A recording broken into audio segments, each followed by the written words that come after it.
It's very important that we live in the consciousness of the fact that you need to represent something and stand for something. Because in the world today, the amount of information out there, oh my God, if you're not careful, you will get drowned. The noise makers are the loudest. And I think that there are actually more people with sensible information, but the majority of the people with the mic are not the ones with the right information, unfortunately. So is this really it? Some people are lost. They don't even know their left from their right, and they don't even know what exactly that they need to do. I'm not just saying that, oh, everybody has to come out and create content around the Bible study content, or become a Sunday school teacher on camera. That's not what I'm saying, but I'm saying that in whatever space or whatever it is that your niche is, ensure that it mirrors godliness.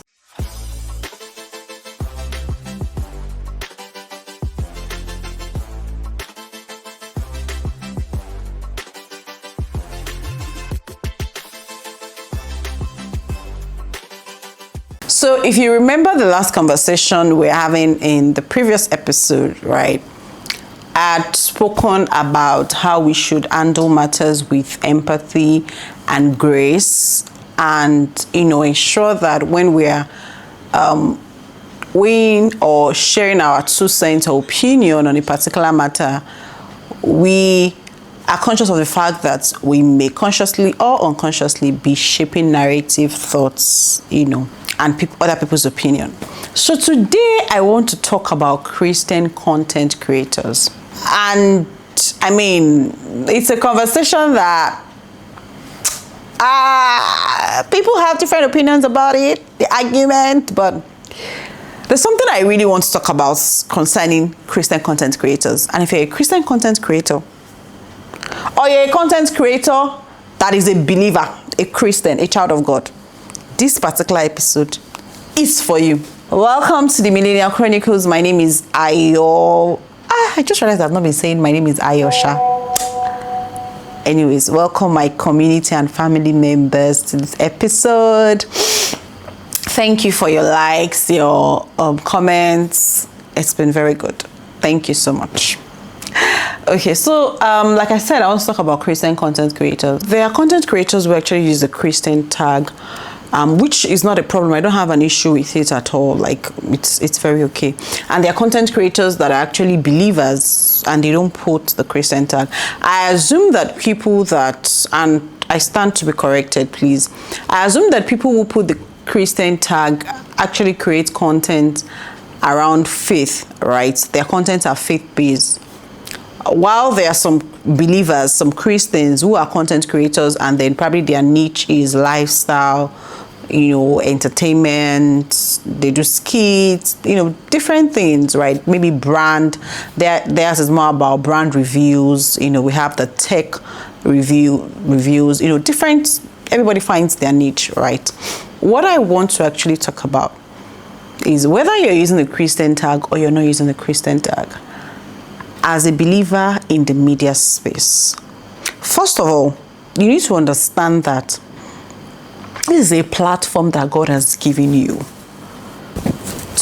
you found your voice, and you're using that voice to tell people, oh, this is what I think about this matter, or this is how I see this matter, or this is how I'm presenting myself to you people, and I want you to sort of model after me consciously or unconsciously. Because for every person that follows you, there is a reason they have decided to follow you. There is something about you that they probably admire, something they want to learn from you, right? Something they enjoy about you and what you put out there. So they are not just following you in vain. There is a reason they have decided to follow you. And as a believer, you must ensure that you're carefully putting out, consciously creating content. You're putting out conversations. You're putting out reviews. Your discourse helps to shape people's life, and most importantly, lead them back to Christ. Right? Your social media platform is a tool that God has given to you. Is a tool. See, it's just the way people use radio for evangelism back then in the days, and even up to now, how they use TV for evangelism. That's the same thing with social media. Every platform is an altar.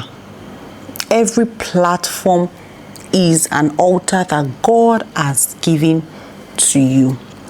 And you must be very careful, because there are a lot of people today with the podcast mic that they are saying anything. Many people are saying, some people are saying things out of the emptiness of their being. Some are saying things based on what they see around them, trends. Some people are waking up with very crazy and dangerous ideas, and then they pick up the camera and then they push this narrative into the media space, and then before you know it, it becomes a conversation that would catch fire, and then people are actually dipping it, like we say. So as a believer, where do we stand? What is your role? What is your position in ensuring that some of these conversations that are wrong, that are false, you're trying to redirect them and telling guys that, no, this is wrong, this is false, this is not true, this is dangerous, this can ruin people's life if you're saying that people should go this way. Someone was telling me that there was a particular conversation where a person was saying that people should be married for maximum 5 years, and after 5 years you leave that marriage, and I'm like, what? And you know, the surprising thing is that many of these people who spew this false narrative, they say it with so much audacity, with so much conviction, and if you're not careful, you're almost thinking, oh, there is logic in what this person is saying, there is sense in what this person is saying, right? So as a believer, what is your own contribution in ensuring that you're propagating the good news? I mean, the good news of Christ, yes. And then the good news, which is good news that is wiping out bad news, false narratives. And I know that you cannot give what you don't have.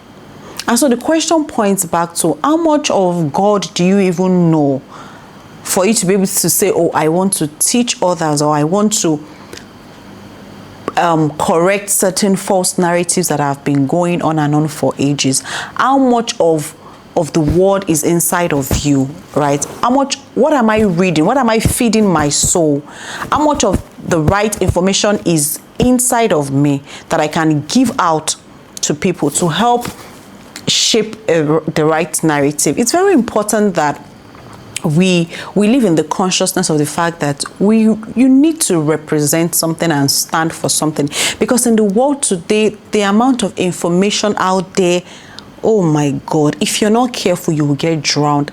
And the noise makers are the loudest. And I think that there are actually more people with sensible information, but the majority of the people with the mic are not the ones with the right information, unfortunately so.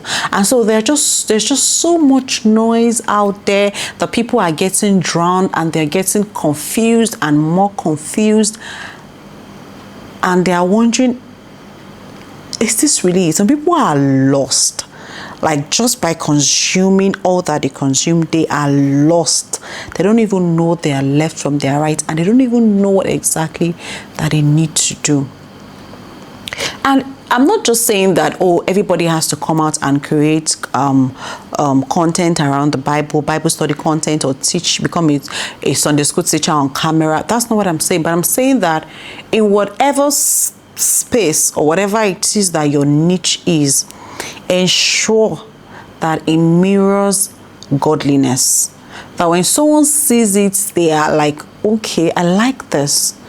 Because there are a lot of people who are actually looking up to you that you don't even know, people that you may never in your lifetime get the chance to meet, but they actually really look up to you and respect everything that you do and probably want to be like you. And so if you're a lifestyle person, the kind of content you put out there, does it lead people to Christ, or does it draw them away from Christ? Does it make people to become more vain and confused, or does it build a sense of humility and Christ-centeredness and kindness and empathy in them. All right. Yes, maybe yours is about skit making. Maybe yours is about brand review. What kind do you do? How do you even push out this content? The kind of conversations. Maybe you're the type that you do roundtable conversations, invite guests. What kind of conversations are you people talking about? What are you people discussing? Right? What are you people saying? What kind of people are you bringing up to have this conversation? Because they say talk is cheap, but is it really? I don't think so. I don't think it's that cheap. The impact of a conversation on the person's life is so huge that you cannot just say talk is cheap anymore. The amount of content some people consume in a week is more than the length of time, the duration of that content all put together is lengthy than the sermon they listen to in church on Sunday. Let's even say they attended midweek service. Add it to midweek service.